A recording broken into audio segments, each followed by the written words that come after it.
Hello, welcome back to my garden.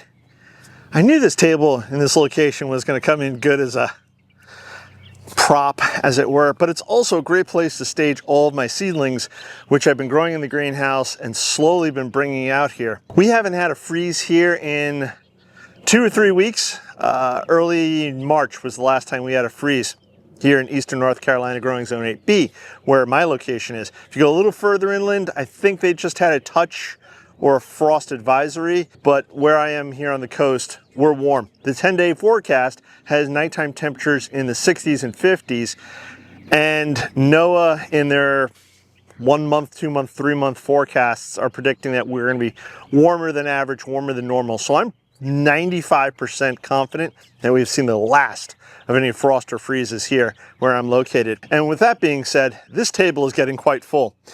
Most of what's here in front of me are snapdragons. They are all getting quite sizable. And they're all looking, I mean, this one's getting pretty large right there. And they're all looking really good. I also have a few other things out here like catmints and some verbenas, which I had taken cuttings of last year and wintered them over. FYI, I took like a dozen cuttings of verbena last year and I think only 3 or 4 survived. The rest died due to mostly my negligence, I'm gonna say. Either way, there's a lot of plants out here. So today I thought I would start planting out some of these plants to make room on the bench for the stuff that's still in the greenhouse that has to come out eventually, not anytime soon. Real quick, I'm gonna touch on what I do have in the greenhouse that's gonna stay in there probably for another week or two. So over on this side of the greenhouse is where I have a majority of my seedlings because this is the sunnier side of the greenhouse, as I've mentioned before in other videos. And I have some seedlings in here, such as this Delphium, which is itty bitty. And I don't know if it's gonna make it, but it's itty bitty. I have balsam, and I have quite a few, and these balsams are looking really good. Now this is an annual where I live, and I'll probably be planting this out probably in another 3 weeks because balsams are a little, from my knowledge and my limited knowledge and my experience, they're a little more sensitive to the cold. So I don't want to put them in the ground quite yet because it'll stunt them a little, maybe too much, not sure, but I don't want to put them in the ground quite yet. Let them grow up a little bit bigger, let everything get outside a little bit warmer, and then I can plant them out. I have tomatoes. So these are Chadwick cherry tomatoes, and they're doing quite well, but it's still a little too cool outside. And if I planted them out right now, with the nights going down to the 50s maybe, then this would get stunted. It wouldn't, I don't think, necessarily kill the tomato, but why? Wait another couple of weeks, then plant it out. I have a lot of dahlia seedlings. Here's just a couple. These are watercolor dahlias. I planted these seeds way back in, I think it was February, and they're coming along quite nicely. But again, if I planted them now into the cooler soil, they would definitely be stunted, and the nighttime temperatures are still maybe a little too cool for them. So there's a lot of plants over here that are still either too young, or if I planted them out now, they just get stunted. Let's go grab some plants off of the potting bench and go plant some stuff outside. I can't remember where I got this flat from, someplace. Probably a nursery that we wound up buying plants from. But today I'm going to use it to transport some of my seedlings. Now what I'm going to be planting out today are plants that I think or I feel can handle the cooler temperatures and the cooler soil. If you think I'm wrong, please leave a comment below and let me know, because I'm still a novice gardener, as many of you know. You guys have been watching this channel for a while, and I do make mistakes quite often. One of the plants that I have out in the garden, which has survived the winter, survived being buried under snow, survived multiple freezes and frosts, is catmint. So I'm going to be planting out my catmint today. And it looks like I got about 4 of these, 5. So I'm going to plant out all my catmint. So that's 5 of them. And then I'm going to plant out some snapdragons in the area where I think I'm going to plant out the catmint. But I think the variety of snapdragon I'm going to plant out is the Tetra Mix. And those are reddish, pinkish, orangish colors there. Now, one of the things I said I was going to try to do this year, if you guys remember, was I said I was going to try to do larger mass plantings. So the catmints, I have 5 of them, so I think one I'm going to plant with 2 or 3 others that I have over in the one side of the front garden bed, and then I'm going to plant the other 4 on the other side of the house beds. And I'll show you guys. I'll have all this in a minute here. So I need another tetra. I need another couple of tetras. And I've got 6 of the tetra mix. Now these are not everything I'm planting out today. This is just what we're going to start with. So let's go drop these off in the front of the house and I'll show you where we're planting them. Okay. So right here I have a couple of catmints. This one is actually flowering, but I have this empty space right here, so I think I'm going to put another catmint. So that catmint will go there. And if I'm not mistaken, catmint sort of spreads. I don't think it's aggressively spreading, but I think it does spread. I'll have to look that up, or you guys can let me know in the comments below. Right towards you guys there, that's my Alaska Shasta Daisy. That's sprouting up pretty quickly. Right here in front of me in this gap, I have an Ever Twilight Agapanthus. Now this was a deciduous, I believe. Yeah, because it dies back down to the ground. That one's coming back. And I have another Agapanthus here. So I have 2 Agapanthus here. I think there's an Echinacea pushing up right here. I have an ornamental onion. And I'll have the catmint here. But I want more catmint on the other side. Let me show you where. So for those of you in the know, this is the other side of my front beds here, on the other side of the front deck. And earlier this year I put in, or late last year, I can't remember when, but I put in this brick border. You could see some of the ground here is a little sunken in. That was to be expected because the original border was here and I just sort of added on to it. But there's this void right here, and I think that would be perfect to drop in these catmints. Also, if you're new to the channel, or the 2 front flower beds to the house, I'm trying to do cottage-esque style. So they're going to be a mishmash of various plants and flowers and that kind of thing. I'm not going for a particular color palette or a design aesthetic or anything like that. It's just cottage style, which is generally a mishmash of various flowering plants and sometimes vegetables. So I have 4 catmint. So I'll have catmint right here all in a row, which would be nice. Now I do have 6 of the Tetra Mix Snapdragons, and I think I'm going to plant those a little further down. All right, here we are a little further down the bed, and I'm looking at the bed. All that green grassy stuff that you see, that is a grass type plant that I have down here. It grows from a bulb. It seeds very easily, and it's virtually impossible to get rid of. The upside is it will all die back in the next month or in the next couple of months, because like many plants that grow from bulbs, it can't really stand the heat, so it'll die back, and then the ground will be basically back to bare mulch again. And in the meantime, red skin dahlia did not survive, so that tag can come out. So this seems like a perfect area to plant in these snapdragons. So I'm just going to place them. I'll do 2 there. And we say we had a Sweet William there, so I think maybe I'll put 1 here. Maybe 1 on the other side of the Sweet William. And that leaves the last 2, which I think I will plant closer to the front. So it creates a little drift. I'm not a design person here, but I think this will be a nice little grouping right up front. And if that dahlia does come back, it'll add some more height to the space, which is nice. And don't forget, I have a ton of dahlias that I grew from seed in the greenhouse that still need to be planted out. So I may add more dahlias to this space. So enough of that prattling. Let me get start planting. I'm only going to leave 1 tag in the area. So all the other tags that are in the various pots, they'll be coming back to the greenhouse with me.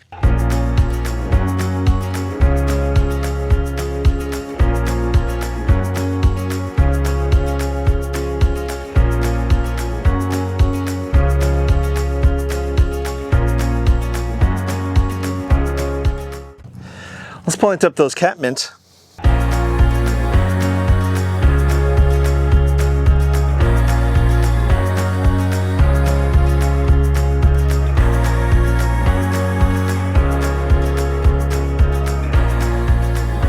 Yeah, the nice thing about planting some of this stuff out now is it frees up more cups for me to plant those young seedlings into that are still in the greenhouse, and I get to reuse the plant tags. Let me give all this water.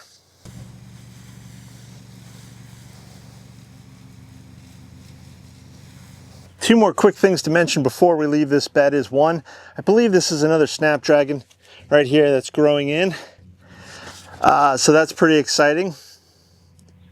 And the other thing is that last year I planted, I think it was last year, maybe the year before, I planted 2 or 3 sea holly, black lupis, but sea hollies. I planted 2 or 3 sea hollies here, and now I have seedlings, seedlings, seedlings, seedlings. So they're self-seeding, which I'm quite happy with, because now that's going to give me the drift or the clump that I wanted of the sea holly, and also I don't have to grow more sea holly implanted here. So that's a plus. As I said, we're going to pop that other, this soil is so nice. This soil I've been improving for, I don't know, the past, 3 years since I expanded this bed, since I made this bed, and it's just gotten nicer and nicer over time. I got roots coming out of the bottom of this one, which is nice. Get that all tucked in there, press it in, make sure it has good contact. And of course, I'll water this in. Let's go get some more plants to plant out in the flower garden. I don't know if I've shown you guys this before. If you do follow me on Instagram, you've seen this before. If you don't follow me on Instagram, you can either go follow me on Instagram, or you can go over to growinggreenfinger.com, scroll all the way down to the bottom of the homepage, and I have my Instagram photos reflected there, so you can go and check out what's happening here and around the garden. But I recently, or started last year, I made these rope top edgings. They're made out of concrete. I got a mold for it late last year, and I've made 4 of them that went here, along with the corner pieces. And this is a much better and longer term solution than the landscape timbers I've been using. Currently I only have 1 mold. It's going to take me a while to encompass the entire flower garden with the 1 mold, but I will get there eventually. Many years from now, maybe. Hopefully later this year I do acquire some more molds, which will allow me to make these a little bit faster. I think it adds a real nice look, and it's going to last me longer time than the landscape timbers, as I mentioned before. Right here I have my Dutch irises. I can't remember the variety. These are Apollo Dutch irises. If I'm not mistaken, they're yellow and blue, and as you can probably see, there's some yellow already coming up. These will be in full bloom probably in the next week or 2, which is going to be really nice. And I don't know if you guys can see, but I have a bunch of grape hyacinth back here. But this corner is one of my problem children, as it were, in the garden, because once all of this gets done blooming, I have sort of a dead corner. I'm going to fix that this year. Some of the Sweet Williams or something else, maybe Gomphrena, I'm not sure which plant, but I'm thinking I'm going to interplant some of that into this space, so that this way, when these guys are done, the other stuff is coming up and it'll just fill out the space better. But we're not working over on this side. No, we're going to work on the other side. Let me show you what we're doing. Right here, I still have a landscape timber. Over on the corner, I have some species tulips. I believe they're called Lilac Wonder. They're doing really well, and my hope and prayer is that I can eventually have them start to naturalize and cut and fill out the space. Although I'm going to have to be careful that I don't make the same mistake as I did on the other side. So I'm thinking about interplanting something there or around there in time. But for now, they look really nice. That's not what's important. What's important is this corner right here. Right over here, I had a rosemary the last few years, 2 or 3 years, and it was doing quite well and held up to the winter prior, and I think they're pretty winter hardy. But last year, this winter, I should say, it just didn't do well. Something killed it. I guess it was the cold, I'm not sure. So I took it out, obviously, and what I'm planning on doing is planting in a clump of Potomac apple blossom snapdragons. Now, according to the label, they can get up to 4 foot tall, which would be nice. They'll give some nice height to this corner. And then all right here and towards the front, I'm going to be planting the Tetra Mix snapdragons. So, and these I think only get to 2.5 to 3 foot tall. But either way, I think these will be nice in this space. They should flower. If I remember correctly, my snapdragons basically flower most of the year. They don't really flower in August. It's too hot. They will flower in early summertime and then early fall, early to mid fall. Enough of that talking. I'm gonna grab my spade and start shoveling.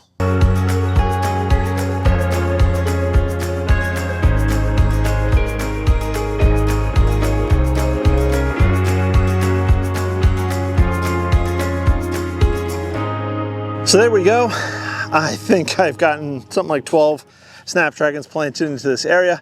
Of course, I have to water them. I'm not going to bore you guys with that. There's one more plant that I'm going to plant over here. I want to show you guys what that is now.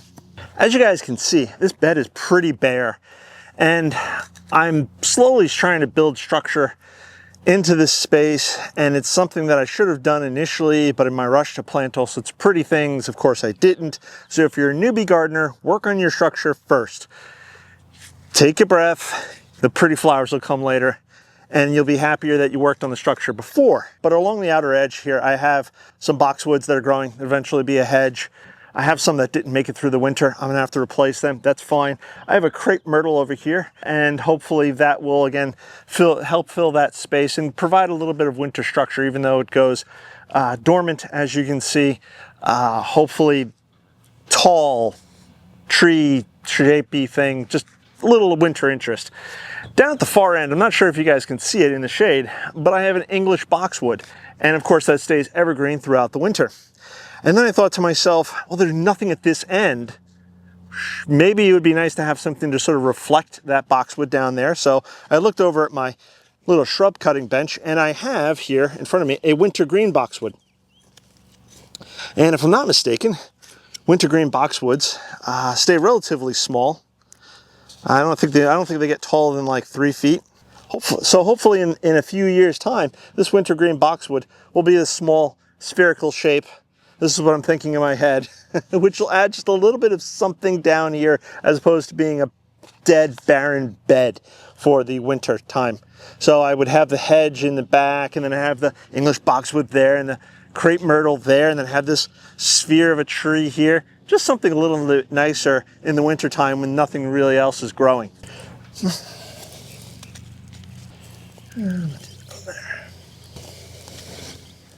All right, so we're out here in the orchard. This is one of my apple trees. It's a Gala apple tree. And if you guys remember, or if you don't, you can go all the way back to last year and you can watch the video. I wanted to create sort of like a mini bed around, an informal mini bed around this apple tree, because my other apple tree, I accidentally created a whole flowering mess right underneath it.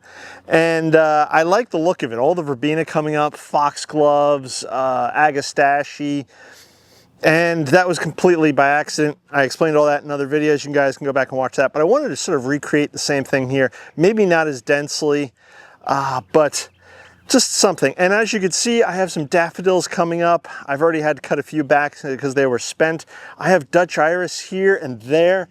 They'll be flowering probably in the next 2 to 3 weeks, which would be really nice. But after they go away, there's no colorful interest out here in this corner of the orchard. So I thought, I have these verbena cuttings. Why not plant me up some verbena? Which is what I'm going to do. Verbena is pretty hardy. Get that all tucked in there. There you go. And I had 3 of them left that survived the winter. So I'm going to plant it all 3 here, and theoretically they'll all grow and they'll all flower, and it'll add just a little bit of interest out here. And then hopefully over time it'll self-seed. I'll have a nice ring of verbena all around this tree. And absolute worst case scenario, ooh, this guy's a little pot bound. There we go. Tease that out. An absolute worst case scenario, I can just mow all this down. That's all. Not a big deal. And of course, since we're so far away from the hoses, I'm just gonna water with a can. That's all the plants I'm planting today. And everything that I planted today, I feel fairly confident, 98%, that if we do wind up getting some crazy little frost before, you know, it's in the next 2 to 3 weeks, which I'm 90% sure we will not. But if we do, I feel that the verbena, the snapdragons, the catmint are all plants that could tolerate and or survive it. The snapdragons may be the least because they're still tender seedlings, but they grow pretty fast. And the 10-day forecast is just warm weather, more warm weather, nothing even close to a frost. The coldest night I think is gonna be 50 degrees. So that's all looking very good, and it's allowing me to get my jump start, maybe prematurely, but I'm getting my jump start on my spring planting now. If you guys have started your spring planting, please leave those comments below. If you're looking forward to your spring planting, let me know as well. If you have any questions or comments or thoughts or suggestions about anything I planted today, please leave those comments below. I'd love to hear from you guys.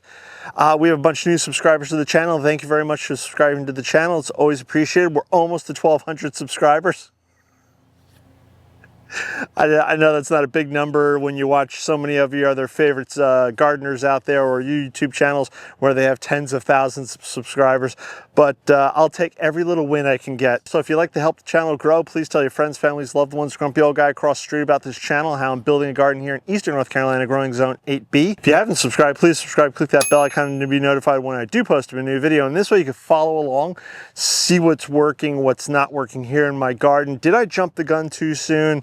Do we get another frost? Does everything I planted today die? It's Thursday as I've filmed this, and we are supposed to get a rain on Monday. So hopefully we do, and hopefully we get a good soaking in, but I'll probably be coming back around, say, Saturday with a watering can to water everything that I've planted today, just to ensure that everything keeps its feet wet. Again, these are small seedlings.